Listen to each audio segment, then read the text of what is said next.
Trees and other plants cause a large number of major power outages every year. The problem for many homeowners is what happens before the storm comes through and takes down the trees and lines. That's because our national investigative reporter, Carice Jackman, found there's often a conflict over just who's in charge of taking care of that hazard that can leave customers powerless.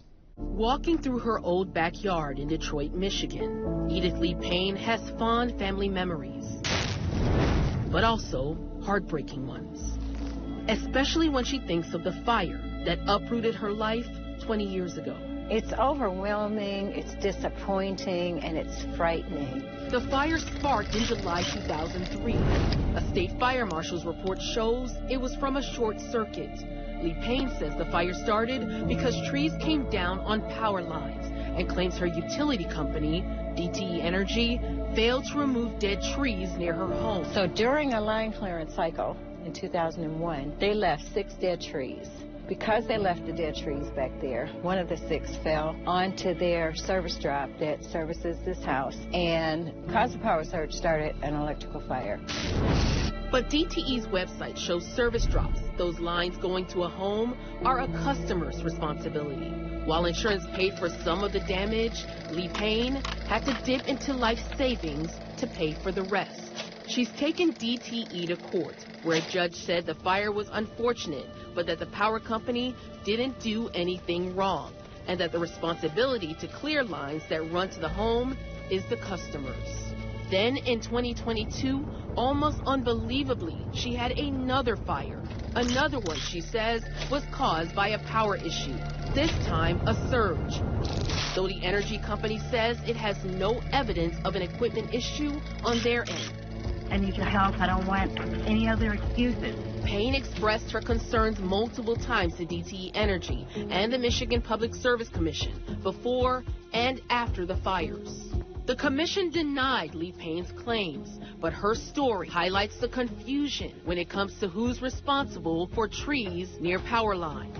Dan Scripps is the chair of the Michigan Public Service Commission. They regulate Lee Payne's utility company and several others in the state. And there are parts of our system, particularly in the Detroit area. You know, it's an old system. There are challenges with some of the backlots or alleyway systems where the city a long time ago sort of gave up those alleys to the residents, and as a result, you've seen not a lot of vegetation management. Professor Lawrence Kahn developed the Tulane Utility Vegetation Management Initiative, a project training the next generation of attorneys at Tulane University in New Orleans. If a tree comes into contact with a utility line, there are some significant problems that can occur.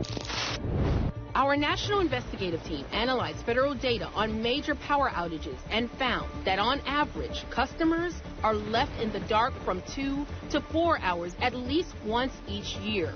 Mother Nature playing a major part, with federal records from major power disruptions from the last several years showing that roughly 85% of significant outages each year were caused by severe weather or natural disaster.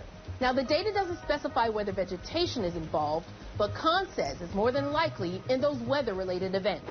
If you've ever been in a situation where you don't have power at home, chances are it's because a tree came into contact with a power line. And vegetation management has been noted by several federal officials as a strategy to improve grid resiliency. The question is, who's enforcing that? Enforcement isn't uniform across the country. Major utilities are subject to federal standards, requiring things like annual inspections and documented plans to ensure lines are kept clear. Otherwise, utilities are regulated at the state level, meaning requirements can vary state by state. Michigan has a different system than Arizona, for example, where there are much fewer trees. They have less of a problem with ice than we do.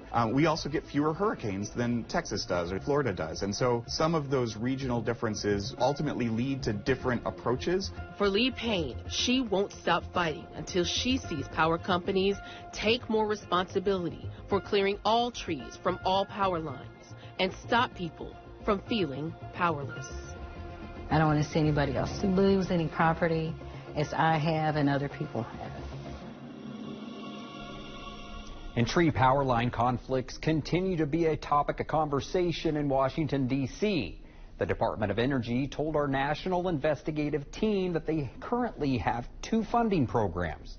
under the bipartisan infrastructure law to help increase vegetation management. If you have a story, we want to hear from you. Call us or email our investigators at the address on your screen.